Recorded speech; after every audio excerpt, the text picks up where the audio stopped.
नारायणं नमस्कृत्यं नरं चैव नरोत्तमं देवीं सरस्वतीं व्यासं यतो जयमुदीरयेत् प्रपन्नाय पारिजाताय स्तोत्रवैत्रैकपाणय ज्ञानमुद्राय कृष्णाय गीतामृतदुहे नमः। पार्थाय प्रतिबोधितां भगवता नारायणेन स्वयं व्यासेन ग्रथितां पुराणमुनिना मध्ये महाभारतम् अद्वैतामृतवर्षिणीं भगवतीम् अष्टादशाध्यायिनीम् अम्बद्वारनुसन्ददामिनीम् श्रीमद्भगवद्गीते भवद्वेषिणीम् अथ षष्ठोऽध्यायः। श्रीभगवानुवाच जितात्मनः प्रशान्तस्य परमात्मा समाहितः शीतोष्णसुखदुःखेषु तथा मानपमानयो। ये अर्जुन, ज्ञान विज्ञान तृप्तात्मा कुटस्थो विजितेन्द्रिय युक्त युच्चित्य योगी समलोष्टा अस्मकांचन। हे अर्जुन, જેનું અંતઃકરણ જ્ઞાન અને વિજ્ઞાનથી તૃપ્ત છે, જેની સ્થિતિ વિકાર રહિત છે, જેની ઇન્દ્રિયો સારી પેટે જીતાયેલી છે, જેના માટે માટી પથ્થર અને સુવર્ણ સમાન છે, એ યોગી યુક્ત અર્થાત ભગવત પ્રાપ્ત કહેવાય છે. યોગી ઉચ્યતે યોગી યુક્ત ઉચ્યતે યોગી સમલોષ્ટા સમકાંચન, એમ ભગવાન કહી રહ્યા છે. આવો અને આ ગીતાનો 6ઠ્ઠો અધ્યાય છે, આત્મસંયમ યોગ. અને ભગવાન એક યોગની પ્રક્રિયા આપી રહ્યા છે. આખી ધ્યાનની પ્રક્રિયા બતાવશે 11મા શ્લોકથી. અદભુત કૃષ્ણના ન્યાય. પણ એના પહેલા યોગારૂઢ કોણ થઈ શકે છે એના સાધનો બતાવી રહ્યા છે, અને યોગારૂઢની સ્થિતિ શું હોય તે બતાવી રહ્યા છે. આરુ વૃક્ષોને યોગારૂઢ થવા માટેની ચાવી આપી રહ્યા છે, અને એનો ઉત્સાહ વધારી રહ્યા છે. યોગારૂઢની એક સ્થિતિ છે એને કહી રહ્યા છે. એક બહુ સારો શબ્દ ભગવાને આ શ્લોકમાં આપ્યો, યુક્ત ઇત્ય ઉચ્યતે યોગી. યુક્ત યુક્ત યોગી, અને આ વારંવાર ગીતામાં શબ્દ આવે છે. બીજા અધ્યાયથી તમે જોતા હશો.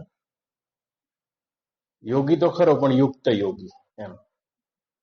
એટલે જયારે યોગ અને યોગી શબ્દ આવે છે પાડના, ત્યારે ઘણા બધા આપણી પાસે અર્થ છે કે ભાઈ જેમ ટટ્ટાર થઈને બેઠો હશે, અથવા તો આંખોની પૂતળી ઊંધી થઈ ગઈ હશે, અથવા તો અનાજ છોડીને બેઠો હશે, અથવા તો જટા તાણીને બેઠો હશે, અથવા તો ક્યાંક હિમાલયની ગુફામાં રહેતો હશે, કાં તો શરીર ઉપરથી વસ્ત્ર છોડી દીધા હશે, કાંટા ઉપર સૂતો હશે. આવા બધા આપણા માનસમાં અર્થ છે. અને એ વખતે પણ ચાલતા હશે કદાચ.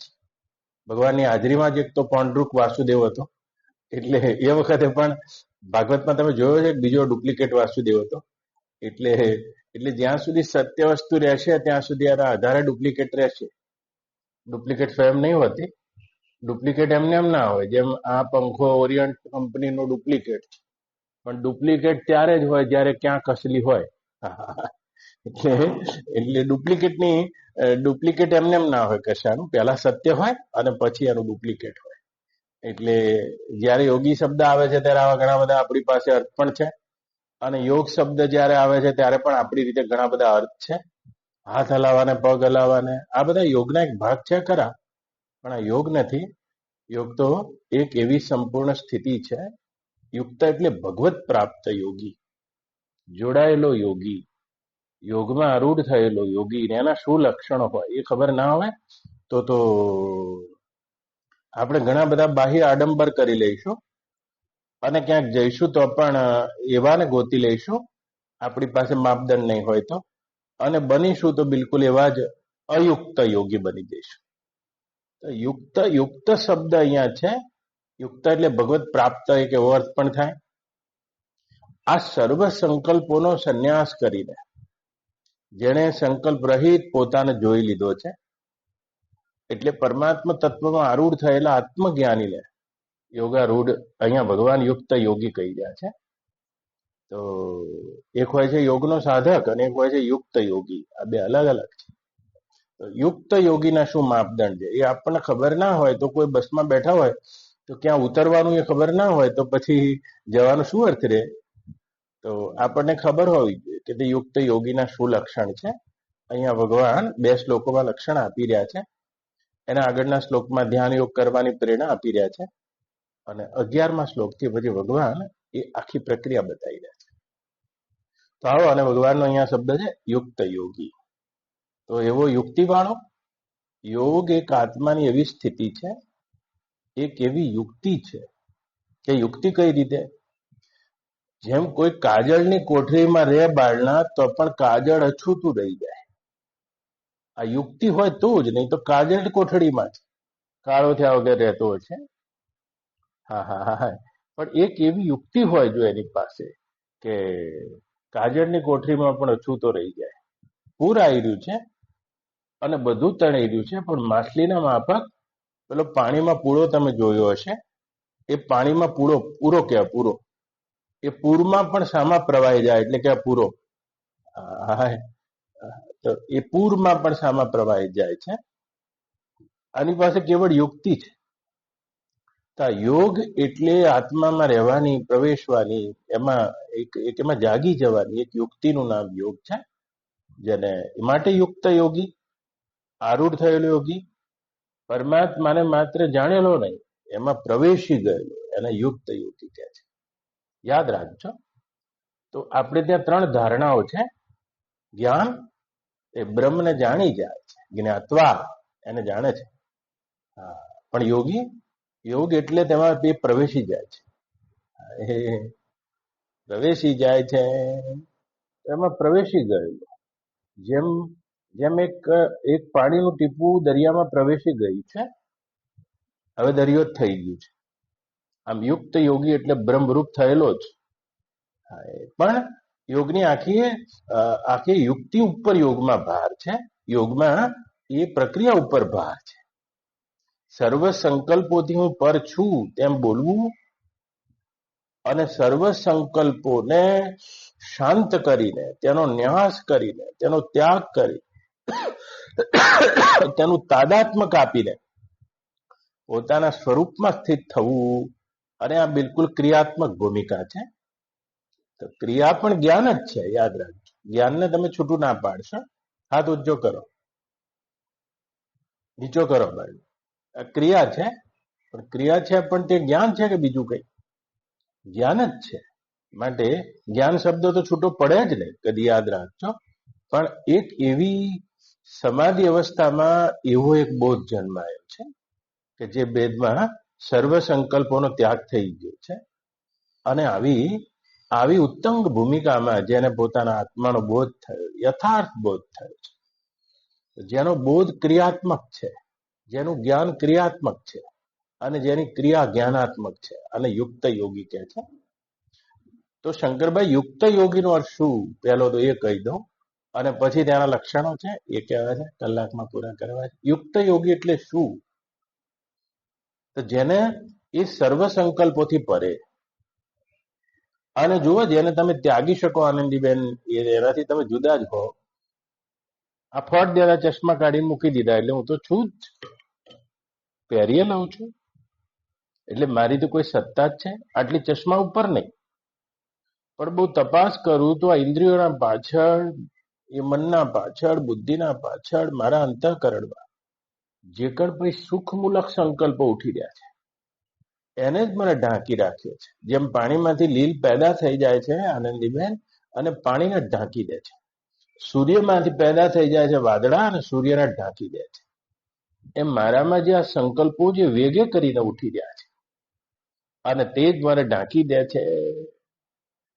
તો આવો, અને આ સંકલ્પોના પેલે પાર જવાની યુક્તિનું નામ યોગ છે. તો પેલે પાર તો તમે છો જ, પણ રટે મેળ નહીં પડે. હા, એ રટે નહીં. એને એને ક્રિયાત્મક ભૂમિકાથી જોઈ લીધું કે આ સંકલ્પોના પેલે પાર હું કેવી રીતે છું. જેમ જેટલી સહજતાથી અ, શંકરભાઈ આ ચશ્મા કાઢી શકાય છે, એટલી જ સહજતાથી યોગી સંકલ્પનો ત્યાગ કરી દે છે. આ એની ભૂમિકા છે, આ એની યુક્તિ છે. અને એ યુક્તિને ભગવાન અહીંયા યુક્ત ઇચ્યુત યોગી સમલોષ્ટા સમકાંચન કહીને કહે છે. તો કે એવો યુક્ત યોગી કેવો થઈ જશે? તો એનું હવાપણું, એટલે હવાપણું, એના હવાપણાથી એનું જ્ઞાન જુદું નહીં પડે, અને એના જ્ઞાનથી એનું હવાપણું જુદું નહીં પડે. બે વસ્તુ થઈ જશે. તો જ્યાં સુધી આપણા હવાપણાથી આપણું જ્ઞાન જુદું પડે છે, આપણે હવાપણામાં નહીં ઉભા. આપણું હવાપણું એ જ જ્ઞાન છે, અને જ્ઞાન જ મારું સ્વરૂપ છે, અખંડ જ્ઞાન. પણ એવું થયું છે પ્રફુલભાઈ કે અયુક્તપણું શું છે? હવાપણાથી જ્ઞાન જુદું પડી ગયું છે. આ જરા ગંભીર મામલો છે. તો હવાપણામાં નહીં ઉભા રહેતા. તમે હવાપણાથી જ્ઞાન જુદું પડીને બોલો છો, હું છું, હું જીવું છું, આ જ્ઞાન જુદું પડી. હું જીવું છું, હા, જીવું છું તેવું નથી નંદુ. આ જ્ઞાન તમારા હવાપણાથી છૂટું પડી ગયેલું જ્ઞાન છે. તો જ્ઞાનીનું જ્ઞાન, એ બ્રહ્મ જ્ઞાનીનું જ્ઞાન એના હવાપણાથી છૂટું જ નહીં પડે. હું જીવું છું, અને હું આ જીવું છું એ પણ બોલો છો, એ પણ દેહની અપેક્ષાએ બોલી રહ્યા છો. તમારું હવાપણું દેહ અપેક્ષિત બની ગયું ત્યારે તમે બોલી રહ્યા છો હું જીવું છું. તો મેં હું, અને મેં હું એવું એ મેં બોલવાની ક્યાં જરૂર છે? એ પણ પુનરુક્તિ છે. એનું હવાપણું એ જ જ્ઞાન થઈ જાય છે. મારે એટલું જ કહેવું છે અહીંયા. તો જ્યારે અનુભવ થાય ત્યારે આને મિલાઈ જોજો. તો હવાપણું અને જ્ઞાન છૂટું નથી પડતું, અને કોઈ પણ જ્ઞાનથી પણ હવાપણું છૂટું નહીં પડતું. આ જ્ઞાન થઈ રહ્યું છે ઓશિકાનું, જળનું, ચેતનનું, પ્રકૃતિનું, એ પણ એ સતપણાથી, હવાપણાથી છૂટું નથી પડતું. એટલે એવું તો કે એવું એનું જ્ઞાન થઈ જાય છે. અને બહુ મહત્વની વાત તો એ થાય છે શંકરભાઈ કે યુક્ત યોગીને પોતાના હવાપણાથી એ રસ અને આનંદ પણ છૂટો નથી પડતો. આપણો રસ અને આપણો આનંદ, આપણું જ્ઞાન આપણા હવાપણાથી જુદું છે. હા, પણ જ્ઞાની હવાપણું જ જ્ઞાન છે, જ્ઞાન જ હવાપણું છે, એ જ એનો રસ છે. અને એને કહે છે યુક્ત ઇચ્યુત યોગી સમલોષ્ટા સમકાંચન. આવો થઈ જાય છે. અને બિલકુલ આને ભગવાન યોગારૂઢ કે છે. જેની પાસે આગળ શબ્દ ભગવાન બોલ્યા કે જીતાત્માના પ્રશાંતસ્ય પરમાત્મા સમાહિત. આવા યોગી માટે પરમાત્મા હાજર, એટલે પરમાત્મા તત્વનું સમાહિતપણું થઈ જાય છે, હાજર થઈ જાય. હાજર એટલે પરમાત્મા ગેરહાજર નથી, દ્રષ્ટિ ગેરહાજર છે. કોઈ અજ્ઞાન મૂલક દ્રષ્ટિ છે, એને પરમાત્માને ગેરહાજર કરી દીધા છે. તો પરમાત્મા સમાહિતનો અર્થ થાય છે કોઈ પણ જ્ઞાન હવે અન્ય ના રહ્યું. ગઈકાલના લક્ષણમાં જોયું કે એ જીતાત્મના થઈ ગયો, અને જે જીતાત્મના થયો એ જ આવો યોગી થાય છે. અને જે આ યોગી થાય છે એ જ જીતાત્મના થાય છે, જીતેલો થઈ જાય છે. તો જીતવા માટે એનો પ્રયાસ નથી કરવો પડતો. પ્રયાસ કરવો પડે એને સાધક કહે છે. આપણે બધા સાધક છીએ, માટે અભ્યાસ અને વૈરાગ્યથી આ ઇન્દ્રિયોને જીતવાનો પ્રયાસ કરવો પડે છે. અને યોગારૂઢ કોને કહે છે? કે જે પોતે હાજર થઈ ગયો છે. શું તમારા ઘરમાં એક દીવો બળતો હોય તો ચોર ના આવી શકે, અને તમે હાજર બેઠા હો તો શું આવતા હશે? શું આવતા હશે? જે ક્ષણે એ પોતે હાજર થઈ જાય છે. તો ઇન્દ્રિયો, અને બધી ઇન્દ્રિયો તે ક્ષણે એની ગુલામ એટલે એની નોકર જ થઈ, એની છાયા થઈ. ગુલામ નોકર શબ્દ સારો નથી, છાયા શબ્દ છે. છાયા એક એવું આધિપત્ય ઇન્દ્રિયો ઉપર એનું આવી જાય છે. જેમ તમે આનંદીબેન તમારા ઘેર જતા રહ્યા, એટલે ઘેર જતા રહ્યા નોકરો બધા જે ઊંઘી ગયેલા એ તમને સામે લેવા આવ્યા, આવો બેન આવી ગયા, મેડમ આવી ગયા, પતી ગયું. અને તમે તો ડ્રોઈંગ રૂમમાં બેઠા છો, પણ રસોડામાં રકાબીનો અવાજ નહીં આવે, મેડમ આવી ગયા, તમારી હાજરી માત્રથી. તો આનંદીબેન, આ દેહમાં તમે હાજર ખરા? અને તમે એટલે કોણ? એ રીતે તમે હાજર ખરા? એ એ રીતે જયારે હાજર છે એને યોગારૂઢ કહે છે. તો ફિર કુછ ગડબડી વહાં નહીં હોતી હે. એ પોતાના હાજર થવાને જેને જાણ્યું એ જ જીત્યો છે, અને જે જીત્યું એ જ જાણ્યું છે, એમ કાલે હું કહેતો હતો. તો એ હાજર થઈ ગયા. યોગી એટલે અપને મેં ઠહેર ગયા, અપને મેં જગ ગયા, અપને મેં હાજર હો ગયા. અને આપાપણું ના કેવું હોય તો પરમાત્માપણું કહો, અને પરમાત્માપણામાં જે હાજર થઈ ગયો છે, તો એની હાજરીમાં ઇન્દ્રિયો તો બિલકુલ એની છાયા બની જાય છે. હાજર થઈ ગયા તો પછી ઇન્દ્રિયોનો કશો વાંક નથી. એક કોળીઓ પણ વધારે નહીં ખાઈ શકો, ભૂખ પહેલા નહીં ખાઈ શકો. ઇન્દ્રિયો ખંડ ખંડ થઈ ગઈ અને અજિતાત્મા કે છે, ખંડ ખંડ બની ગઈ. શરીર ના પાડી રહ્યું છે તો પણ મનમાં સ્વાદ આવી રહ્યો છે, મન હા પાડી રહ્યું છે, અને ખવાઈ રહ્યું છે એની સાથે સંભળાઈ રહ્યું છે. આવી ખંડ ખંડ કોઈ એની ચેતના નથી હોતી. આને જીતાત્મા કે છે, જે સમય જેની જરૂર હોય છે. જેમ તમારી ઓફિસમાં આનંદીબેન 14 નો અકર છે અને તમે મેન ઓફિસે બેઠા છો, મેનેજરને બોલાય એમ જ કહો પટાવાળા. મેનેજરને કે ભાઈ તું જા આવે, ચાલ જે રસોઈયો છે એને બોલાય, જેની જરૂર પડે એને બોલાવો છો. તમારી હાજરી છે તો ઇન્દ્રિયોનું એક આવું સંયમન થઈ જાય છે. નિયમ નહીં, એક એવું સંયમન, એક એવું સંતુલન. જેમ એક તરાજુ હોય, તરાજુ, એ તરાજુમાં 2 પલ્લા હોય છે, પણ એ 2 પલ્લાની એક સમતોલ અવસ્થા થઈ ગઈ. અને એવી સમતોલ અવસ્થા જીતાત્મના પ્રશાંતસ્ય, કાલનો શ્લોક છે, પ્રશાંતસ્ય અકંપ ચેતના. શાંત નહીં, યાદ રાખજો, પ્રશાંત. શાંત તો આપણે ઘણી વાર થઈ જઈએ છે. જેમ એક નાનું બાળક હોય, એ નાના બાળકને રોઈ રહ્યું છે, તમે ચોકલેટ આપી શાંત થઈ ગયું, તો શાંત થઈ ગયા. અત્યારે તમે, મારી વાણી ચાલુ થઈ ગઈ, તમે શાંત થઈ ગયા. તો શાંત થયેલું ચિત્ત પાછું અશાંત પણ થાય છે, યાદ રાખજો. ભગવાન તો અહીંયા પ્રશાંત કહે છે. પ્રશાંત તો તમારું પોતાનું સ્વરૂપ જ છે. જે ચિત્રા પેલે પાર જતો રહ્યો, જેનું ચિત્તનું વિસર્જન થઈ ગયું, એ પોતાના બ્રહ્મ સ્વભાવમાં જાગી ગયો. તો ચિત્તની ભૂમિકામાં તો શાંત થવાના ઘણા કારણો છે. તમે બહુ ત્રાસ કરી રહ્યા હતા અને 2 દિવસ પહેલા પગાર આપી દીધો શેઠે, તમે શાંત થઈ ગયો. તો તમને ઘણા દિવસથી મોહનથાળ ખાવો તો ના મળ્યો બહારના, તમે શાંત થઈ જશો. તમારી ચેતના થોડી વાર માટે નિષ્કંપ થઈ જશે, જ્યારે ભોગ પણ પ્રત્યક્ષ થશે. પણ ભગવાન તો પ્રશાંત કહી રહ્યા છે, અને પ્રશાંત એટલે એવી નિષ્કંપ ચેતના, પોતાના ચેતનાના ઘરમાં લાગી ગયેલો. તો કે એ પ્રશાંત થયેલો કેવો હોય કે શીતોષ્ણ સુખ દુઃખેશુ તથા માન અપમાન.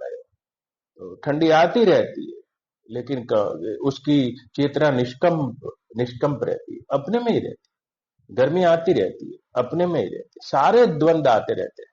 तो लेकिन योगी वह है, परमात्मा समाहित वो है जिसके ज्ञान में परमात्मा के सिवा और कुछ नहीं रहता. वह योगी वह है जो जिसकी चेतना इसमें से अछूती रहती है, बाहर हो जाती है, दोनों से बाहर होता है. सुख दुखेशु काले જોઈ રહ્યા હતા એટલા ઉભા હતા. સુખ દુઃખેશુ, અને આ બંનેમાં અછૂતી રહી જાય છે, બહાર નીકળી જાય છે. આહા. અને માન અને અપમાનથી પણ જેની ચેતના નિષ્કંપ રહી જાય છે, એ તો ચેતનામાં જાગેલા પુરુષો માટે છે. પણ જે પોતાના આત્મ સ્વભાવમાં જાગ્યા નથી, તો નંદુમાં આ સુખ અને દુઃખને કેમ ભગવાન વચ્ચે લાયા શંકરભાઈ?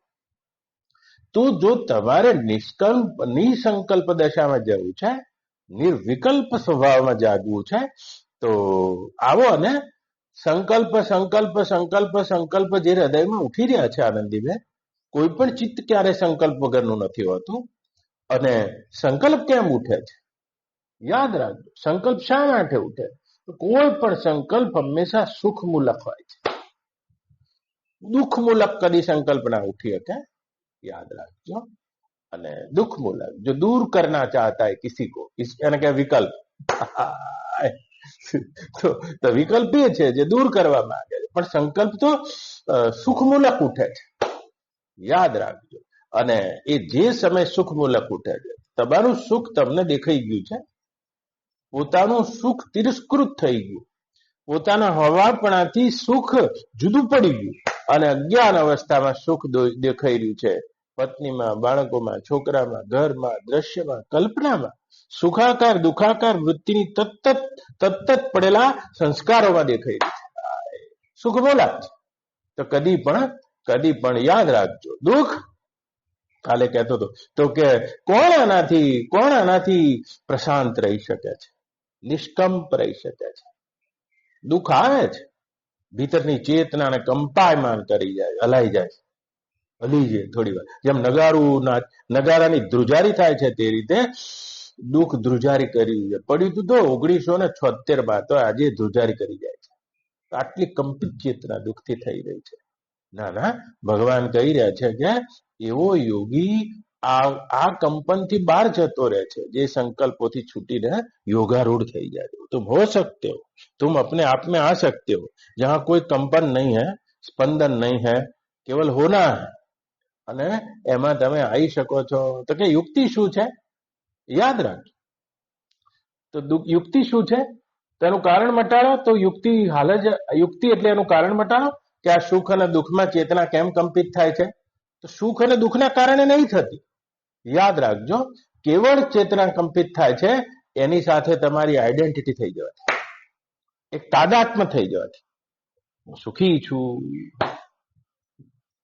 આ વૃત્તિ સાથેનું તાદાત્મ્ય છે, એ સંકલ્પ સાથે તાદાત્મ્ય જોડાઈ ગયો છે. હું દુઃખી છું અને આ તાદાત્મ્ય કપાય છે યોગીઓનું. તો યોગીના જીવનમાં સુખ અને દુઃખના જન્માવનારા નિમિત્તો નથી મળતા. નિમિત્તો તો ક્રમમાં થયા જ કરે છે. અને સુખાકાર દુખાકાર વૃત્તિ પણ નથી મળતી. કારણ કે જેમ ખેતરમાં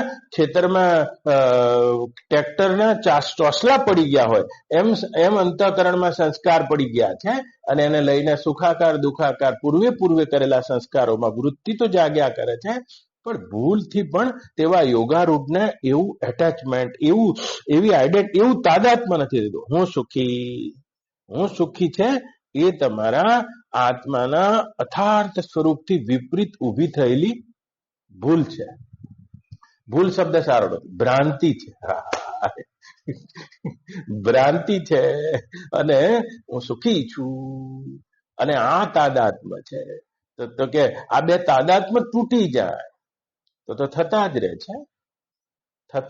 છે. તમે તો છો જ. જેમ બાળનાથ આશ્રમમાં બેઠા જ છે, બધા શ્રોતાઓ આવે છે જાય છે.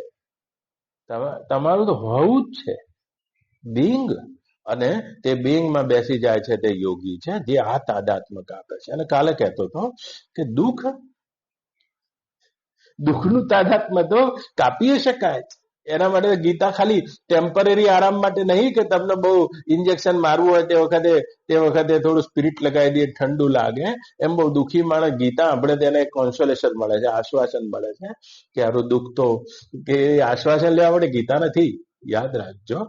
તો દુઃખ એવી વસ્તુ છે બાળના, કાલે કહેતો હતો તમને કે એનાથી તો તમે દૂર રહેવા માંગો છો. સુખ અને સુખ જ તમને ગહેરી મૂર્છા કરાવે છે, એ કુંડી આઈડેન્ટિટી કરાવે છે. તમને યાદ રાખજો, તમને જ્યાંથી પણ સુખ મળતું હશે ત્યાં તમે એક થવા ઈચ્છો છો. નવા લગ્ન થયા હશે, તમારી ફિયાન્સી છે, તમારી પત્ની છે, તમારી નવોડા છે, તો તમે બોલ્યા વગર નહીં રહો કે તું ને હું એક છીએ. સુખ એક થવા માંગે છે અને દુઃખ તો જુદું જ પડવા માંગે છે. જ્યાંથી દુઃખ મળતું હશે એને તો એમ જ થશે કે આવા મરી જાય તો તમે એનાથી છૂટા જ પડવા માંગો છો. પણ ગહેરી આઈડેન્ટિટી તો તમને સુખ કરાવે છે. અને તમારી ચેષ્ટા શું છે અત્યાર સુધીની બાળના? તમારી સમગ્ર ચેષ્ટા, તમારા સંકલ્પોની સમગ્ર ચેષ્ટા છે દુઃખ को दूर करना और सुख को बचाए रखना. ના, પણ એક ગહેરી જો તમારા જીવનમાં પ્રજ્ઞા જન્મી જાય તો, એક એવી બુદ્ધિ જન્મે તો, એક એવો બુદ્ધિ યોગ જન્મે તો, એક એવો વિવેક જન્મે તો, તમે વિચાર કરીને જોશો તો આ બંને વસ્તુ એક જ લહેરના નામ છે, એક જ તત્વના નામ છે, સુખ અને દુઃખ. જેમ એક સરોવરમાં તરંગ ઉભી થતી હોય, આ કિનારે જાય છે પછી પેલા કિનારે જતી રહેશે. આને બે જોવાની જે વૃત્તિ છે આજ અજ્ઞાન છે. જ્ઞાન તો એક જ છે, આ બે એક જ વસ્તુ છે.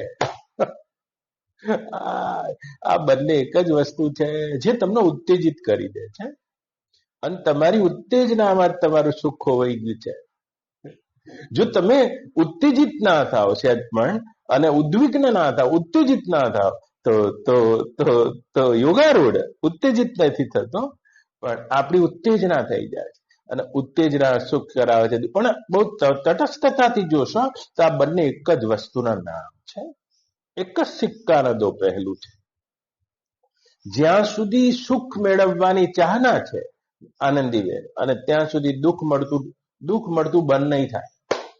યાદ રાખજો, આજે જે વસ્તુથી સુખ મળે છે, ઘણા આગળ ચાલી જશો અને દુઃખ ત્યાંથી મળ્યું છે. જેટલી માત્રામાં સુખની ધારણા છે એટલી જ માત્રામાં દુઃખ મળે છે. યાદ રાખજો, એટલી જ માત્રામાં દુઃખ મળે છે. યાદ રાખજો. જો નંદુબા દુઃખ ઓછું લેવું છે, ઓછું લેવું હોય તો ઉપાય કરો નંદુબા, એ સુખની ધારણાને ઓછી કરી દો. ઠીક, આ ટેમ્પરરી ઉપાય છે, પણ યોગ્યનો તો ઉપાય છે જરા અલગ થઈને જોયું. આ તો બંને એક જ વસ્તુ છે. છોડી શકશો તો આ બંનેને છોડી દેશો. બે ધારણા છે આપણામાં. એક ભક્તિની ધારણા છે. ભક્તિની ધારણા એમ કે છે કે આ બંનેને સ્વીકારી લો તો આનાથી બહાર જતા રહેશો. અને યોગની ધારણા છે, આ બંનેને એક જ સમજી લો અને એનાથી ફાસલો કરી દો. બસ આ યોગની ધારણા છે. અહીંયા તો યોગની વાત ભગવાન કરી રહ્યા છે. આ બંનેને સ્વીકારી લો. આ ભક્તની ધારણા છે, એ તો 12મા અધ્યાય ભગવાન કહે છે કે તમે સ્વીકારી લીધું એટલે વાત પૂરી થઈ.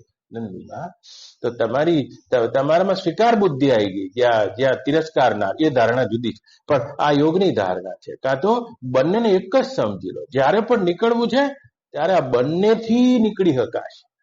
હા, બાકી વન ગેટ વન ફ્રી છે. દુઃખ દૂર કરવું છે અને સુખ મેળવવું છે, અને આ સુખની લાલસા જ્યાં મળતી હોય ત્યાં લાગેલા રહેવું છે. ના, ભગવાન ના પાડી રહ્યા છે.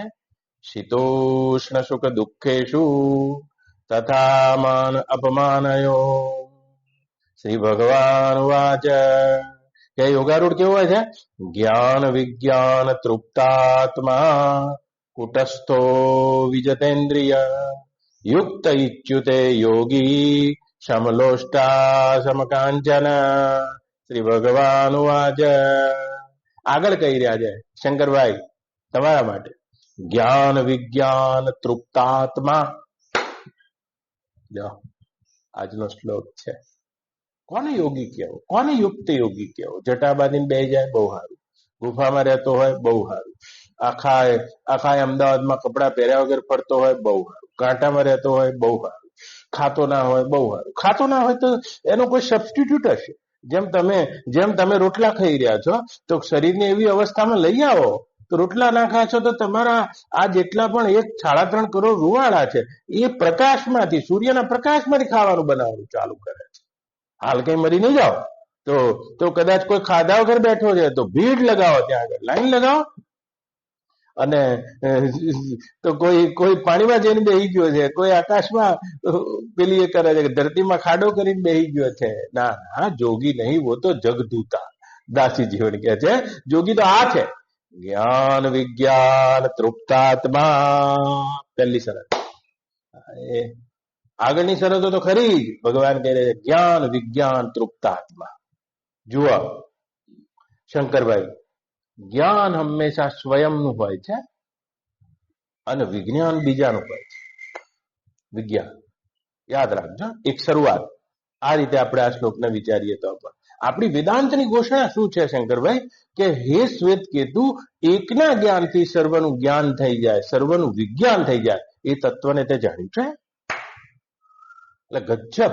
જ્યારે આ ઉપનિષદનો આ મંત્ર કોઈ પણ પરદેશની ભાષાવાળા જોવે છે અને ત્યારે એમને એમ થાય કે શું બોલે છે, વિજ્ઞાન થઈ જાય. તો વિજ્ઞાન હંમેશા બીજાનું હોય છે અને જ્ઞાન પોતાનું હોય છે. તો વિજ્ઞાન એટલે બીજું અને જ્ઞાન સ્વયંનું. તો યોગી કેવો થઈ? જ્ઞાન વિજ્ઞાન તૃપ્તાત્મા. પેલા યોગીને સમજી લઈએ. જેના આત્માનું જ્ઞાન થયું છે, એ જ્ઞાનથી તૃપ્ત, અને વિજ્ઞાનથી પણ તૃપ્ત થઈ જાય છે.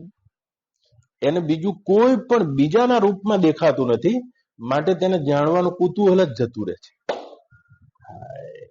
અને આપણે હજુ જોજો આ બીજા વિશે જાણવામાં આપણે એટલા તૃપ્તાત્મા નથી, હજુ જાણવું છે. અને બીજા વિશે જાણવું તો આ કુતૂહલ હોય છે. જો બીજા વિશે જાણવાની કુતૂહલ, આમ દેશી ભાષામાં કેવું હોય બા, તો નાનું બાળક જોજો યાર, એમાં કેટલી કુતૂહલ છે. કોયલ કેમ આવું બોલે છે બા, આકુ કેમ બોલે છે, આના પત્તા લીલા કેમ છે, આજે ગરમી કેમ પડે છે, પગ કેમ મારા બળે છે, આ ભેંસના શિંગડા આવા કેમ છે, આનો રંગ કાળો કેમ છે, પોપટ પીળો કેમ છે, પોપટ રામ રામ કેમ બોલે છે. કુતૂહલ છે. બાળકમાં એક કુતૂહલ હોય, બીજાને જાણવાની જિજ્ઞાસા. અને યાદ રાખજો, બીજાને જાણવાની જિજ્ઞાસામાંથી વિજ્ઞાનનો જન્મ થાય છે. વિજ્ઞાનનો જન્મ થાય. અને બહુ વિચાર કરીને જોશો શંકરભાઈ, તો જેટલી પણ નવી નવી સભ્યતાઓ છે, જેવી રીતે અત્યારે ફ્રાન્સ જોઈ લો, અમેરિકા જોઈ લો, યુરોપ જોઈ લો, અને આ લોકોના દેશો જોઈ લો આનંદીબેન, તો બિલકુલ ભાખડીએ ચાલતી સભ્યતા છે. કોઈ 200-250 વર્ષથી ઉપર એમનો કોઈ ઇતિહાસ નથી, એમની કોઈ સભ્યતા નથી, એમનું કોઈ સિવિલાઇઝેશન નથી. અને એ એવી સભ્યતામાં વિજ્ઞાનનો જન્મ થાય છે. એમને એક નાના બાળક જેવું કુતૂહલ હોય છે, અને એ કુતૂહલ વિજ્ઞાનનો જન્મ કરે છે. તમારું ભારત તો અત્યારે એટલી પ્રૌઢ અવસ્થામાં છે, આપણે તો કોઈ સભ્યતાનો એન્ડ ઉપર ઉભા છે, જ્યાં ભગવાન ત્યાંના મધ્ય છે. નારાયણે સમારંભામ બા શંકરાચાર્ય મધ્યમાં મમ આચાર્ય પર્યંતમ. તો આ કેટલી લાંબી પરંપરાની આપણે શૃંખલા છીએ. અને જેટલો વ્યક્તિ પ્રૌઢ થતો જાય એટલું એનું બીજાની જાણવામાં રુચિ જતી જાય. ના પછી એની રુચિ ઉતી જાય છે. પણ નાના જેટલા ચાઇલ્ડિશ છે, અને તે બીજું જાણ અને બીજાની જાણવા કોશિશ કરી રહ્યા છે. વિજ્ઞાન ત્યાં જન્મે છે. અને હજુ એ તમે જો બીજાના જાણમાં તૃપ્ત થઈ રહ્યા છો આનંદીબેન, જોજો સત્સંગમાં આવ્યા છે, તમે પૂછ્યા વગર ના ચાલે. બાપજીનો બોધ ક્યારે લીધો? તાર મેરેજ થઈ ગયા? તાર કેટલા છોકરા છે? આ બધા આવે છે ને, મારો આ ખરાબ આવે છે. બાપજીનો શિષ્ય છે, પણ એકદમ બાપજીને જ બચકું બદલે છે. दूसरों को जानने में जो रुचि होती है, जो रुचि છે, જે તૃપ્તિ છે, જે રતિ છે, જે તુષ્ટિ છે, બીજાને જાણવામાં 3 વસ્તુ છે. અને એ જ્ઞાનીમાં વિજ્ઞાનવાદી એ પરમાત્મા તત્વનું જેને જ્ઞાન થાય છે, એનું બીજું જ પ્રલય પામી જાય છે. ऐसा है कैसा है ऐसा नहीं जानता, बस ऐसा है वैसा है तैसा नहीं, बस है इतना ही जानता है. તો તમે તમારી આ વિજ્ઞાન સ્થિતિ છે, જ્યારે તમે છે એવું ભાન તમને થઈ રહ્યું, બસ કોઈ વ્યાખ્યા નથી બનતી, કોઈ કુતૂહલ નથી બનતું, આ સારું છે, આ ખોટું છે, આવી કોઈ બ્રહ્મ જ્ઞાનીને વ્યાખ્યા નથી બનતી. એસા હી હૈ બ્રહ્મ, એસા હૈ એમ પણ સમજાવવા માટે કહેવું પડે છે. બાકી એનું વિજ્ઞાન તૃપ્ત આત્મા છે, એની કોઈ કુતૂહલ જ તૂટી ગઈ છે. કોઈ એના તૃપ્તાત્માનો અર્થ થાય છે, તેના તમામ પ્રશ્નો ગરી પડ્યા છે બીજાને જાણવા માટે. કારણ કે બીજું છે ને, એ પ્રલય પામી ગયું છે એના બ્રહ્મ જ્ઞાનમાં. એકના જ્ઞાનથી સર્વનું વિજ્ઞાન છે. અને આ સર્વનું વિજ્ઞાન તમે એમ ના સમજતા કે કોઈ બ્રહ્મ જ્ઞાનીના જ્ઞાન થઈ જાય એટલે બધું વિજ્ઞાન થઈ જાય છે. એને અંગ્રેજી ના આવડતું હોય તો આવડવા માંડે, ફોન રિપેર કરતા આવડવા માંડે, રેડિયો રિપેર કરતા આવડે, બધી શોધો કરવા માંડે. એ અર્થમાં વિજ્ઞાન નથી કહેતા. એકના જ્ઞાનથી સર્વનું વિજ્ઞાન છે, એટલે એ વિજ્ઞાન તૃપ્તાત્મા થઈ જાય છે. જે પરને જાણવાનું કુતૂહલ છે, અને એ તો કુતૂહલ જ છે, એવું છે, એ તો કુતૂહલ યાદ રાખજો. એમાં કદી પ્રશ્નો એમ નહીં આવે. પાણી છે તો કુતૂહલ થયું, આ પાણી શું છે તો જાણો એટલે જાણી ગયા તમે. 2 હાઇડ્રોજન છે, ઓક્સિજન, H2O. આને જ્ઞાન કહો છો? આ જ્ઞાન પણ અજ્ઞાનની કોટીમાં આવે છે. ભગવાન કહી રહ્યા છે અજ્ઞાનની 13મા અધ્યાયમાં કહે છે કે અજ્ઞાનની કોટીમાં એ રીતે પહેલા તો એટલું જ અજ્ઞાન હતું આનંદીબેન તમને કે આ શું છે, પાણી છે, અને હવે અજ્ઞાન વધીને 2 થઈ ગયું. હાઇડ્રોજન શું છે, ઓક્સિજન શું છે, તો જાણો, જાણી દો. તો હાઇડ્રોજનના ફાટ ફીટ કરી કાઢો અંદર બહાર, તો પછી હવે 3 એમાંથી નીકળ્યા. इलेक्ट्रॉन શું છે, प्रोटॉन શું છે, न्यूट्रॉन શું છે.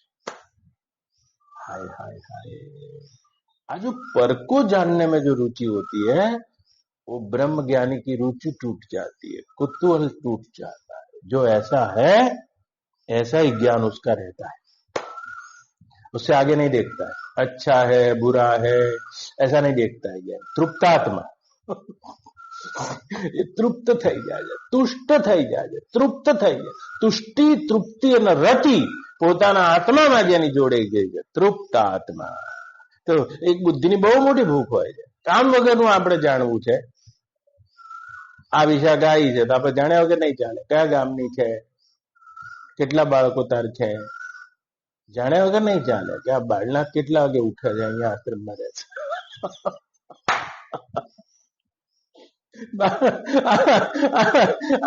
આ વિજ્ઞાન તૃપ્તાત્મા બ્રહ્મ જ્ઞાની થઈ જાય છે. તો કુતૂહલ તૂટી જાય છે. આજ प्रौढ़ता निशानी है, याद रखो. दूसरों को जानने में रुचि नहीं, और जब तक दूसरों को जानने में रुचि है चाइल्डिश फुलिश, तो बिल्कुल बालक છે, ફુલિશ છે, અને જેનો છેડો નહીં એવા લાગ્યો છે. આ વિજ્ઞાન તૃપ્તાત્મા નથી, उसका कोई आंसर नहीं होता है, याद रखना. विज्ञान तृप्तात्मा तो ये है जेनो प्रश्न ज गरी गयो छे. ऐसा ही है ब्रह्म, जैसा है ऐसा ही देख रहा है. स्वामी रामकृष्ण परमहंस बैठा था અને શારદામણીએ પૂછ્યું કે કેવો સૂરજ ઉગ્યો છે.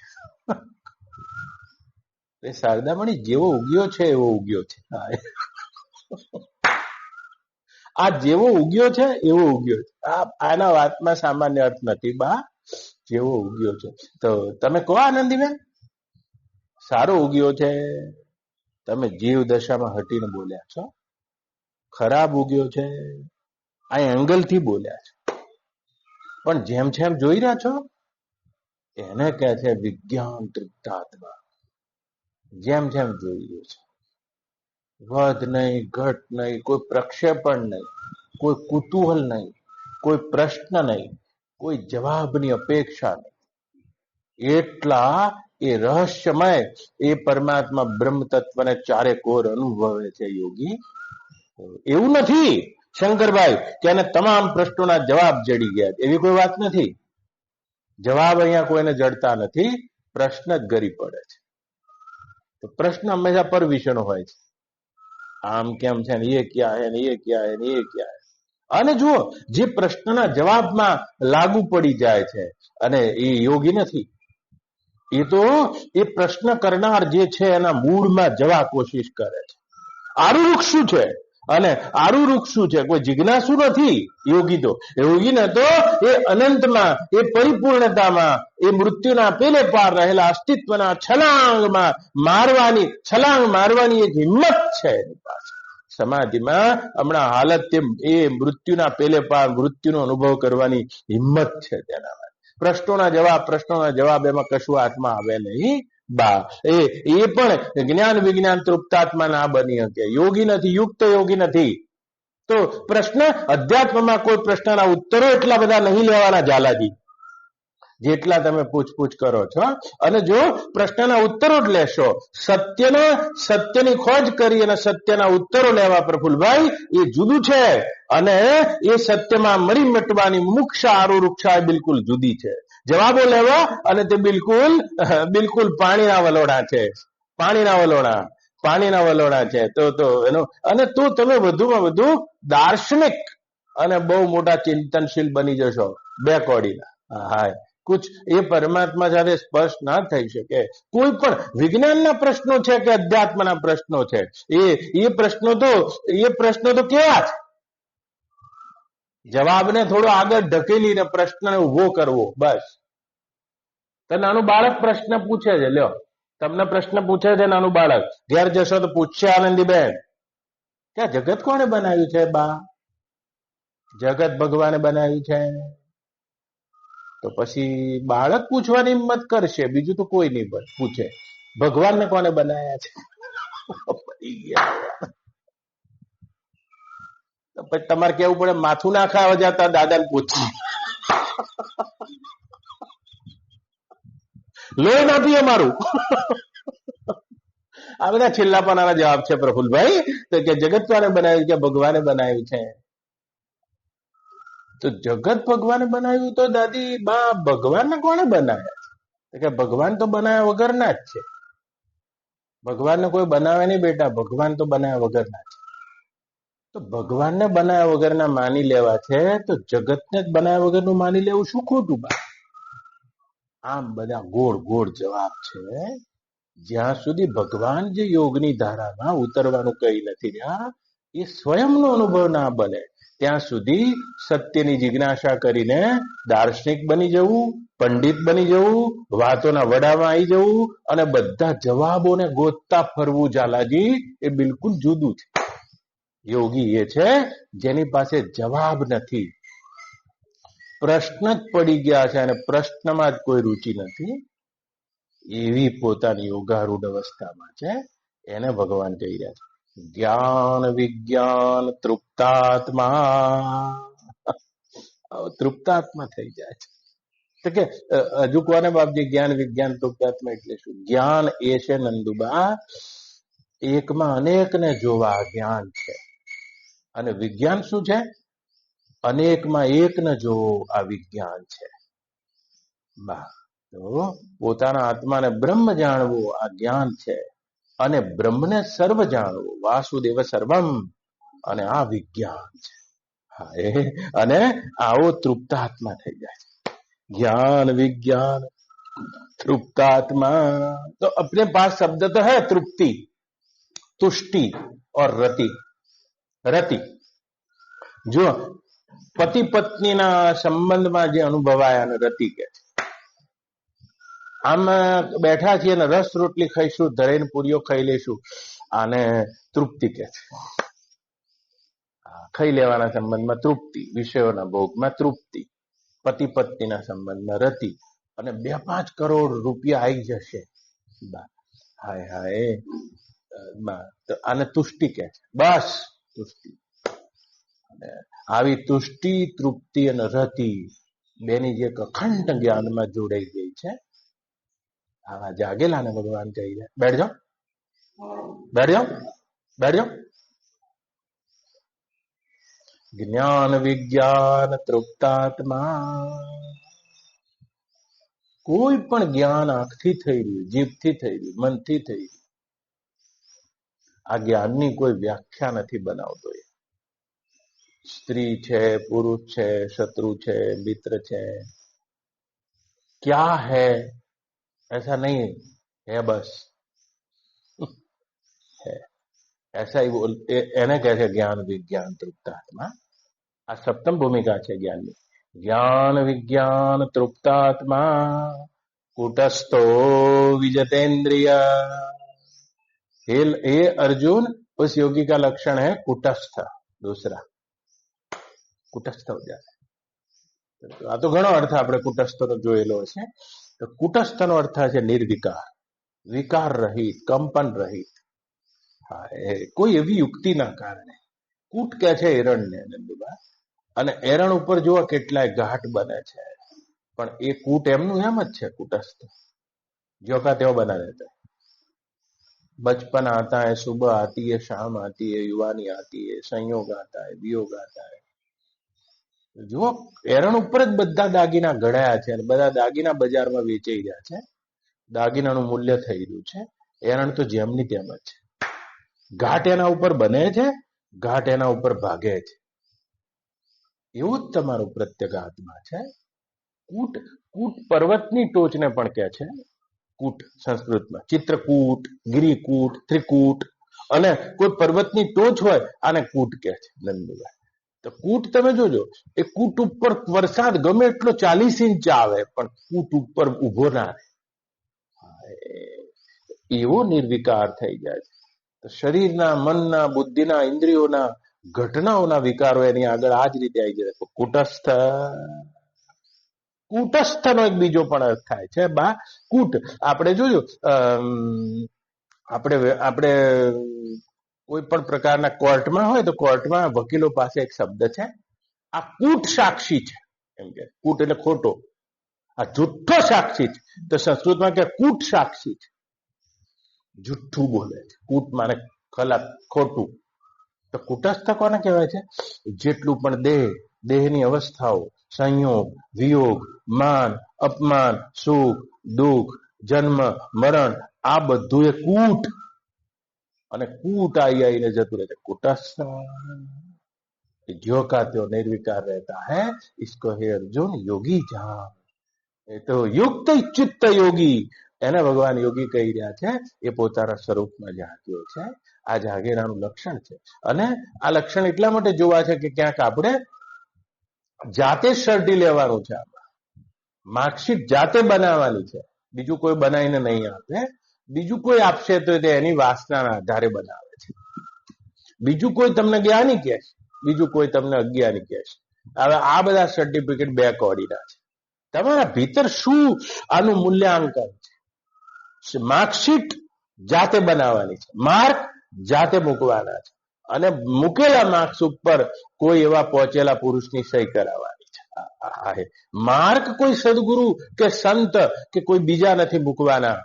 આ સ્થિતિ જયારે આપણી આવી જાય છે ત્યારે વિજતેન્દ્રિય, સારી પેઠે ઇન્દ્રિયોને જીતેલો, વિજતેન્દ્રિય, વી શબ્દ વાપરી, સારી પેઠે ઇન્દ્રિયોને જે જીતેલો છે, હાજર થઈ ગયો છે. તો ઇન્દ્રિયો છે આ તો બા.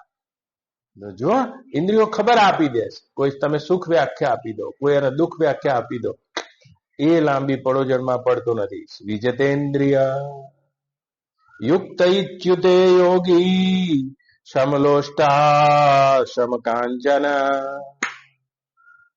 ભીતરની અવસ્થા આવી છે, આગળ 3 બતાવી એવી: જ્ઞાન, વિજ્ઞાન, તૃપ્તાત્મા, કુટસ્થ અને વિજતેન્દ્રિય. ભીતર સ્થિતિ આ છે. આ સમાધિ છે, આ સમાધાન છે યોગીનો. અને બાર સ્થિતિ કેવી છે વ્યવહારમાં? સમલોષ્ટા અસ્મચ કાંચન. ભગવાન બુદ્ધ 3 શબ્દો બહુ સારા વાપર્યા શંકરભાઈ: પ્રજ્ઞા, શીલ અને સમાધિ. એવી જયારે યોગયુક્ત પ્રજ્ઞા જન્મ થાય છે ત્યારે બહાર જે વ્યવહાર કરે છે એનું નામ શીલ છે, અને ભીતર જે વ્યવહાર અનુભવે છે એનું નામ સમાધિ છે. એટલે કે બહાર કેવો વ્યવહાર કરે છે? સમલોષ્ટા અસ્મચ કાંચન. સમલોષ્ટા, લોષ્ટા એટલે માટીનું ઢેકું, અશ્મ એટલે પથ્થર. અશ્મનો અર્થ પથ્થર થાય. જેમ કોઈ બાળક આપણે ત્યાં જન્મે નંદુબા, તો એની પછી એની ફૈબા આવે એટલે છઠ્ઠી એને શું કહેવાય, એની ગળથુતી કરે. ગળથુતી કરીને એના કાનમાં બોલવાનું. આપણા દેશની બ્રાહ્મણ સંસ્કૃતિ છે. અશ્મા બવહ, ઋગ્વેદ કે તું પથ્થર જેવો બન. હા, એમાં પહેલું જ એને સંભળાવે છે. એટલો બધો વજ્ર જેવો બન. અશ્મનો અર્થ પથ્થર થાય છે ઇન શોર્ટ. તો માટીના ઢેફામાં, પથ્થરમાં બા, અને સોનામાં જે સમ છે મરી ગયા. સમલોષ્ટા અસ્મચ કાંચન. એટલે આ કેવો હશે? જુઓ નંદુબા, એક વ્યવહારની ક્ષમતા છે નંદુબા, અને વ્યવહાર સમ. તો માટીનું ઢેફું આલ્યું છે તમને બા, તો કે તિજોરીમાં ના મૂકે ગયા. અને સોનું આવ્યું છે તો કઈ બાર રોડ ઉપર ના મૂકે. પણ આ કઈ ક્ષમતા છે? સમલોષ્ટા અસ્મચ કાંચન. યાદ રાખજો, આ સોનું છે ત્યાંથી ચાલુ કરવું બાંડા. આ સોનું છે જેટલું પણ ધન, અને સોનું ગણો ને કે આ 500 ની નોટ છે, તેનું 2 પ્રકારના મૂલ્યો છે. એક તો એની ઇકોનોમિકલ વેલ્યુ છે, અને એક એની સાયકોલોજીકલ વેલ્યુ. 2 વેલ્યુ અલગ અલગ છે. ઇકોનોમિકલ વેલ્યુ છે, આ તો વ્યવહારિક સત્તા છે. 1 લાખ રૂપિયા તોલો છે, હા, અને માટીનું ઢેપું 2 રૂપિયાનું છે. આ તો ઇકોનોમિકલ વેલ્યુ છે. ઇકોનોમિકલ વેલ્યુથી વિપરીત વ્યવહાર જ્ઞાનીનો નહીં થતો, પણ આ બંનેનું માનસિક વેલ્યુ આપણા માટે જુદું જુદું છે. માટીના ઢેફાને અડીએ કોઈ રોમાંચ નહીં થતો, અને સોનાને અડીએ તો જાણે પોતાની પત્નીને અડી રહ્યા હોય તે રીતે રોમાંચ થાય છે. એના જોયું સોનાની રીતે પહેરે, આમ સોનાને અડીએ. આ કેટલું મોટું કોન્ટ્રાડિક્શન છે બા, કે સોનાના ઘરેણાથી લથપથ ઉભા રહેલા ભગવાન કહી રહ્યા છે સમલોષ્ટા અસ્મચ કાંચન, પહેરીને કહી રહ્યા છે એટલે કેટલા સુંદર લાગે છે, બહુ સુંદર લાગી રહ્યા છે. એ બિલકુલ તેનો જે સ્પર્શ છે એ બિલકુલ તેમના માટે માનસિક વેલ્યુ આની ખરી પડી છે. બંધુબા, એક વ્યક્તિ બાળના જેવા સંત જતા હતા, અને એમાં કોઈ વ્યક્તિ આયા અને એને કીધું કે મારી પાસે 2 મૂર્તિ છે, મારે તમને દાન આપવી છે બાપજી. એટલે આ બાપજી જે બાળના જેવા હતા એમને કીધું કે 2 માંથી 2 આલશો કે 2 ને 1 જ આપીશ. એક રામની મૂર્તિ છે ને એક રાવણની છે, બોલો કઈ લેવી? તો રામની આપો. પેલા કોઈ ઉતાવળ ના કરશો, 2 સોનાની છે, સોનાની હોય તો રામની આપો. પણ કે હજુ કહું છું ઉતાવળ ના કરશો, રામની મૂર્તિ 100 ગ્રામની છે, રાવણની 3 કિલો.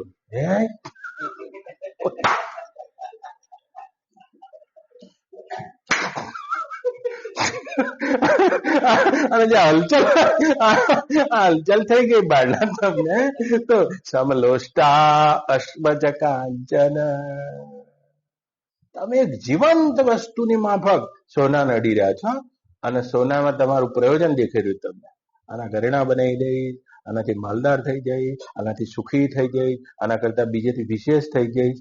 આ સાયકોલોજીકલ વેલ્યુ ઉતરી પડે છે જ્ઞાનીની.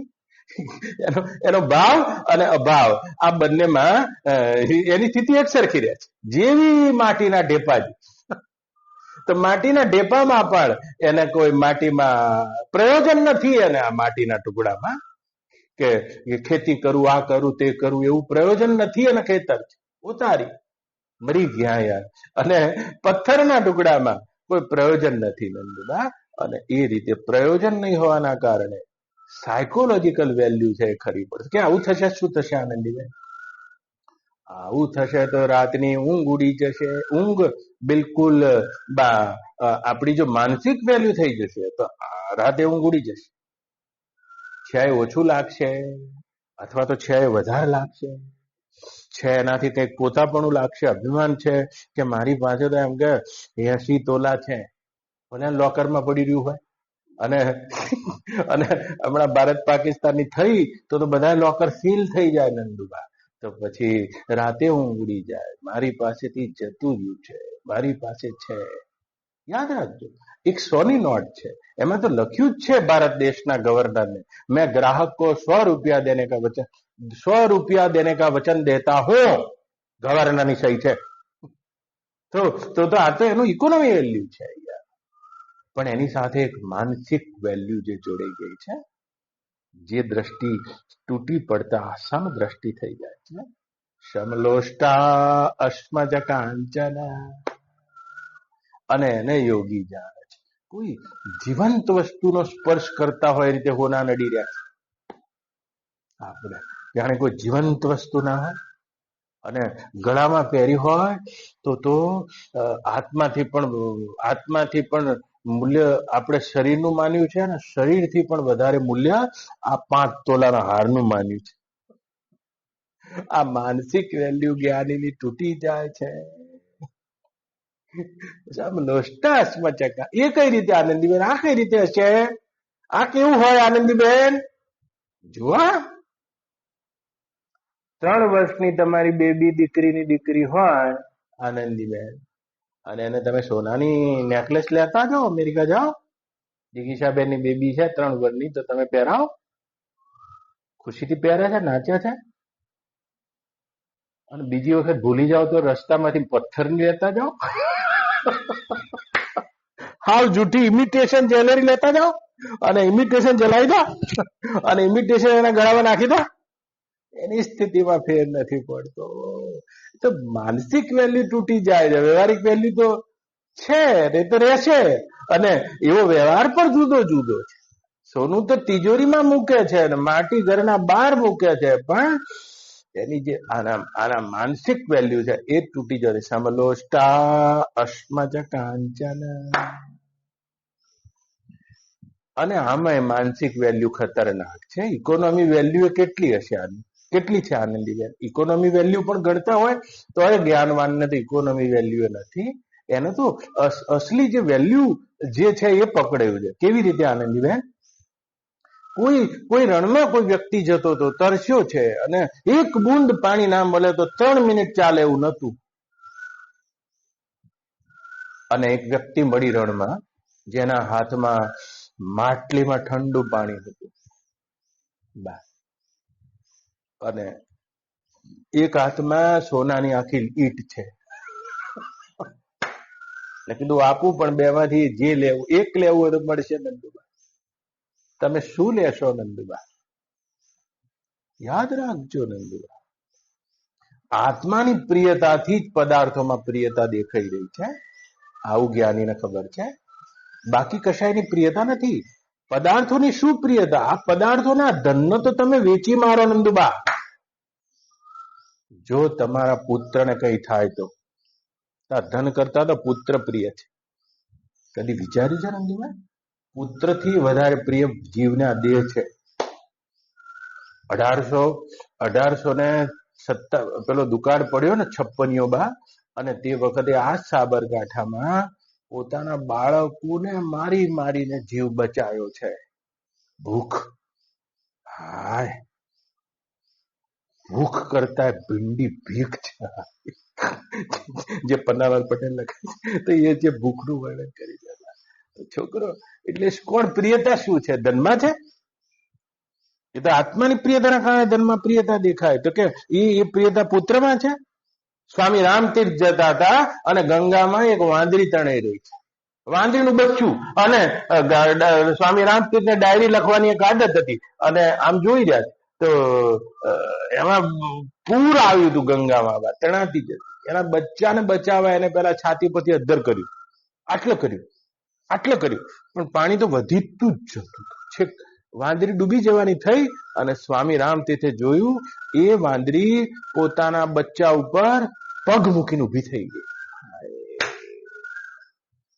આ બિલકુલ સ્વાભાવિક વસ્તુ છે બા, કે ધન કરતા તમને પુત્ર પ્રિય છે, પુત્ર કરતા તમને તમારો આ દેહ પ્રિય છે, અને દેહ કરતા પણ એ આત્માની પ્રિયતાના કારણે આ બધામાં પ્રિયતા દેખાય છે. અને એ પ્રિયતા સિદ્ધ થઈ ગઈ હોવાથી એની માનસિક વેલ્યુ આમાંથી તૂટી જાય છે. આવું માનસિક મહાન વિનિષ્ક્રમણ એને થાય છે. અને એટલા માટે સોનામાં સોના જેવો વ્યવહાર કરે છે, તે છતાંય રોમાંચનો એક સરખો થઈ જાય છે. ભગવાન સદગુરુ કબીર સાહેબના 2 શિષ્યો હતા, રંકા અને વંકા બા. અને રંકા અને વંકા કચ્છ, અને કચ્છના 2 પતિ પત્ની કઠિયારો, અને રામાનંદની ટોળકીના બધા ગદગંગા આખી બા. અને બનેલી પ્રસંગ છે, રોજ લાકડા કાપી અને પોતાનું જીવન નિર્વાહ કરતા હતા. બંને સદગુરુ કબીરના શિષ્યો હતા, અને એમાં રણમાંથી જતા હતા. કચ્છમાં તો રેતી વધારે, લાકડા કાપીને એમાં પતિ આગળ હતો, પત્ની પાછળ હતી. અને બન્યું એવું કે રેતીમાં તેને એક 5 તોલાનો દાગીનો જોયો એના પતિ રંકાએ, અને એની પત્ની થોડી 20 ડગલા પાછળ હતી વંકા. એના પતિને એમ થયું કે સોનું જોઈને તો મોટા મુનિવરનું એ મન ચડે, અને મારી પત્ની તો એમ તો સ્ત્રી સહજ છે, અને સ્ત્રી સહજ હોવાના કારણે સોનું જોઈને ચડી જશે. એટલે એમણે શું કર્યું? આ બનેલો પ્રસંગ છે, એના ઉપર આમ માટી વાળવા ગયા છે. આમ ઢગલો માટી બેસીને પેલી દેખાય નહીં રીતે માટી વાળી ઉપર. એટલે પાછળ એની વંકા પત્ની હતી, એને કીધું, રંકાજી, રેતી ઉપર રેતી કાં વાળો? આહા હા, શ્યામલોષ્ટા અશ્મચ કાંચન. તો કે આ કેવું યાર? આ બિલકુલ તમારી બેબી જેવું.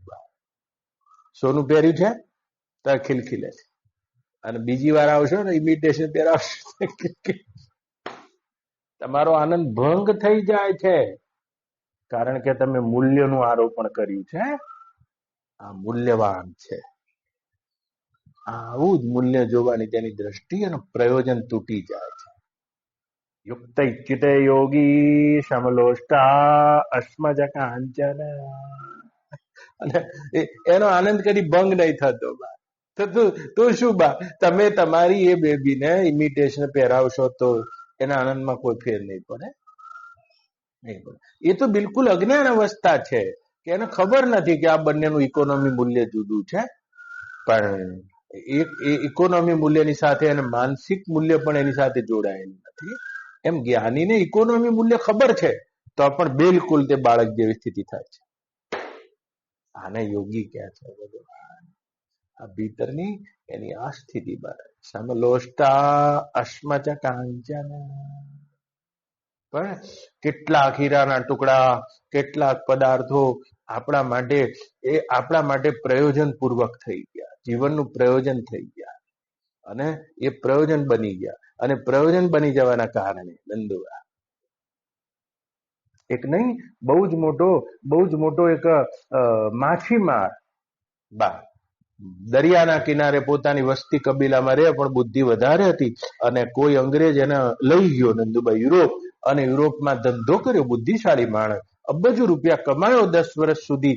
અને એને એમ થયું કે મારો પરિવાર શું કરતો હશે. ઘેર આવ્યો, અને જેવો ઘેર આવ્યો અને એનો કબીલો, એના કાકા બાપાના ભાઈઓ અને 45 જણનું કુટુંબ હતું. અને એને કીધું કે બધા આ માછીમારોના ધંધા બંધ કરી દો, આ ઘર પાડી નાખો, નવા ધાબાવાળા મકાન કરી આલ્યા બધાને. અને કીધું કે તમારે કશું નહીં કરવાનું, તમારો ભાઈ પરદેશમાં કમાય છે, તમે લહેર કરો બધા અહીંયા. 45 જણનું બધું પૂરું કરે બા. વરસમાં 2-3 વર્ષે એકવાર આવે, અને જયારે આવે ત્યારે 45 બધું એક જ ભાઈઓનો વસ્તાર, કાકા બાપાનો. અને એટલા બધા રાજી થઈ જાય કે હા એની આજુબાજુમાં વીટલાઈને બેઠેલા રહે. અને એમાં એક નાનું છોકરું એના જોડે, અને એ છોકરાનું છોકરું એક હશે કોઈ કુટુંબનું. અને એને કીધું કે દાદા, તમે આ દરિયામાં જાઓ છો તો દરિયામાં તોફાન આવે તો? કે હજુ સુધી તો આવ્યું નથી. પણ કે દાદા, તોફાન આવે તો તમને તરતા આવડે છે? કે ના હો, મને તરતા નથી આવડતું. તો કે દાદા, તરતા શીખી જાઓ ને, આ 15 દિવસ રોકાયા છો તો. પણ એમ કે કેટલા દિવસ થાય તરતા? કે 20 દિવસ લાગે. પણ કે એટલા દિવસ ક્યાં છે મારી પાસે? હું તો એમ કે 1 કલાકમાં 2 થી 3 કરોડ આમથી આમ કરી દઉં છું. મારી પાસે આટલા માણસો છે, અને આવશે વખત દેખા જાયગા. ના શીખ્યો માણસ બા. અને બન્યું એવું, જીવનની અંતિમ અવસ્થાઓ ચાલતી હતી, અને વિચાર આવ્યો કે આ બધા રૂપિયા શા માટે કમાયો છે? મારા છોકરા, મારો પરિવાર, મારા ભાઈઓ બધાએ દેશમાં રહ્યા, હું પરદેશમાં શું કરા ગુલામી કરું? બધું વાઇન્ડ અપ કર્યું, વેચી માર્યું, ધંધા વેચી માર્યા, બધું વેચી માર્યું. અને એકદમ ઓછી કરન્સી એ બધી કાઢી અને હીરા માણેક અને સોનાનો ઢગલો કરીને આવડા પીપળામાં ભર્યું, જેથી કરીને લઈ જવામાં સરળતા રહે. અને આવી કરન્સી મૂકી અને પોતાનો 50 જણનો સ્ટાફ લઈને વહાણ કરેલું સ્ટીમર, અને યુરોપ થી આવી રહ્યો છે. અને જેવું એનું ઘર આવવાની તૈયારી હતી, કલાકની વાર હતી, આવ્યું તોફાન. હવે જેને તરતા આવડતું તે બધા ઉતરી ગયા છે, ઉડવા જ માંડ્યા. એમાં એક નોકર હતો, એને કીધું કે શેઠ, અમે જાણીએ તમને તરતા નથી આવડતું, પણ હું તમને કહેવા આવ્યો છું કે અત્યારે કોઈનું સગું નહીં થાય, તમારા હાથમાં ટાયર ટ્યુબ જે આવે લઈને કૂદી જાઓ, ભગવાનના ભરોસે બચી જવાય તો. જીરા બંદર કઈ આગું નથી. અને બધા કૂદી ગયા. એ માણસે ટાયર ને ટ્યુબ બાંધેલું પડ્યું હતું ત્યાં ગયો, અને ગજબ થઈ ગયો આનંદીબેન. ટ્યુબે પડી હતી, અને બાજુમાં એ હીરા માણેક ને મોતી ભરેલું પીપળું એ પડ્યું. ટ્યુબ લેવા જાય, પીપળું ચાલ લે, પીપળું લેવા જાય, ટ્યુબ ચાલ લે. 10 મિનિટના અંતે નંદુબા ટ્યુબ મૂકીને પીપળું લઈને પડ્યો પાણીમાં. આ જે મૂલ્યનું આરોપણ થાય છે, આ યોગીનું તૂટી જાય છે, અને આવો વ્યવહાર લે છે. સમલોષ્ટા અસ્મચ કાંચન. અને આ શ્લોક ભગવાનના મુખેથી જ બહુ સારો લાગે છે. ભગવાનના મુખેથી, ભગવાન મહાવીરના મુખેથી આ ના સારો લાગે. આ તો કૃષ્ણના મુખેથી સારો લાગે છે, જયારે આખી દ્વારિકા સોનાની છે. હા, અને એમના મુખેથી બહુ અદભુત લાગે છે. બાકી તો મહાવીર અને બુદ્ધના મુખેથી તો આ શ્લોક સારો ના લાગે. આ શ્લોક તો ભગવાનના મુખેથી સારો લાગે. કેવા પ્રકારના યોગી છે, જ્યાં સોનાનો મુગટ પહેરેલો છે, અને રાજા છે એટલે પહેર્યો છે બાળના. ઘણા જોજો સાધુના અવતારમાં પહેરી લેતા હોય અને પછી બોલતા સમલોષ્ટાસ્મ ચ કાંચન. એવું નહીં આમ પાછો જોડી દેતો તું. હા, જેનો વ્યવહારિક રોલ છે એના ઉપર બધો આધાર છે. વ્યવહારિક રોલ છે અને રાજા છે, અડે છે તો પણ ભીતર રોમાંચ નથી થતો.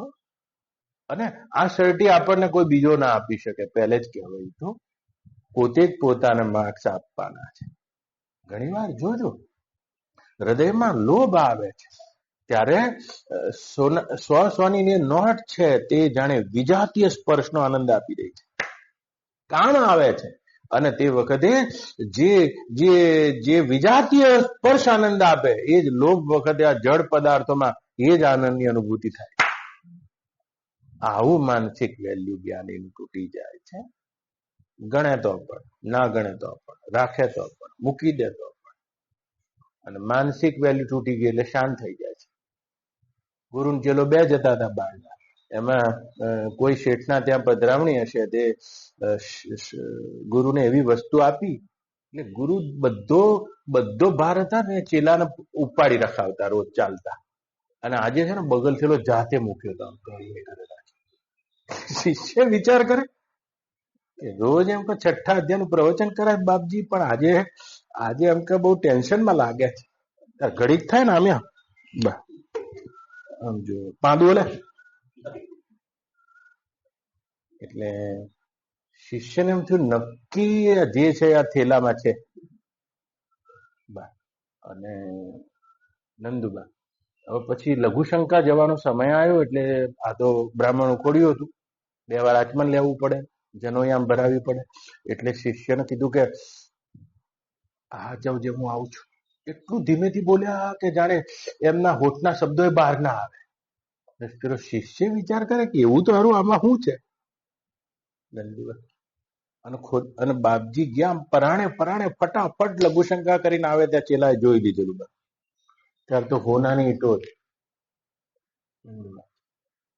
એને શું કર્યું, હોનાની ઈંટો નાખી અને એના જ માપના રોડા ભરી દીધા. ઘણી વાર ચેલાય ગુરુ હોય, હું તમને કહું, યાદ રાખજો. ખાલી ગુરુ હોય એમ નહીં, ચેલાય ગુરુ. હા, આમ ખબર કરી દીધી. અને ગુરુએ કીધું કે લાય હું લઈ લઉં. કે બાપજી ચિંતા નહીં રાખો, હું છું, વાંધો નહીં.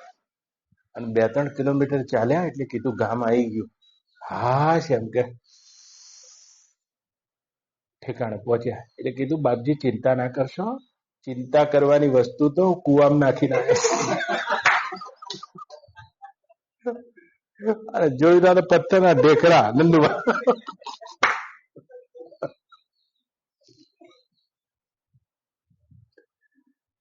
આ પરમાત્માની જે સૃષ્ટિ જુઓ નંદુબા, અહીંયા કોઈ જગ્યાએ તાળું છે રાખ્યું છે? પવનમાં, અગ્નિમાં, હવામાં. અમેરિકામાં નંદુબા, આફ્રિકામાં બધી સોનાની અને ડાયમંડની માઇન્સ છે, માઇન ખાણો છે. કોઈ જગ્યાએ તાળું છે?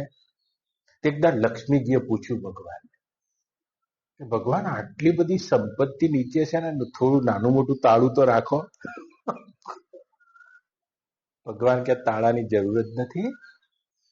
કોઈ પણ જીવ આમથી આમ કરી શકે છે, પણ હોય ની અણી જેટલી એ કહીથી ચોરી નહીં કરી શકે. અહીંના મૂકી જ જશે બધા, તાળાની જરૂર નહીં. આવી ખુલ્લી અપાર સંપત્તિ પડી છે પરમાત્માની સૃષ્ટિમાં. પણ સમલોષ્ટાસ્મ ચ કાંચન, અને આ દ્રષ્ટિ નથી અને અયુક્ત કે છે. અને જેની આ યુક્ત દ્રષ્ટિ થઈ ગઈ છે, જેને પોતાનામાં કોઈ પણ પ્રકારનો અભાવ ના લાગે એવી નિષ્કંપ ચેતના જ આમાં સમદ્રષ્ટિ રાખીએ કે. એટલે સોનાનો તિરસ્કાર કરશે એમ નહીં, પણ આપણે કરીએ છીએ એમ તેમ સ્વાગત પણ નહીં કરે. આવી તેની દ્રષ્ટિ બની જાય. ઓમ પૂર્ણમદ પૂર્ણમિદમ પૂર્ણા એટલે કોઈ સોનાનો દાગીનો નહીં પહેરે તેમ નહીં, પણ એને એમ નહીં થાય કે હું કંઈક આના લીધે કંઈક છું, આવો એનો વિજાતીય સ્પર્શ નથી અનુભવાતો. ઓમ પૂર્ણમદ પૂર્ણમિદમ પૂર્ણાત પૂર્ણમુદચ્યતે પૂર્ણસ્ય પૂર્ણમાદાય પૂર્ણમેવાવશિષ્યતે. ઓમ શાંતિ શાંતિ શાંતિ. હરિ ઓમ. શ્રી ગુરુભ્યો નમઃ. હરિ ઓમ.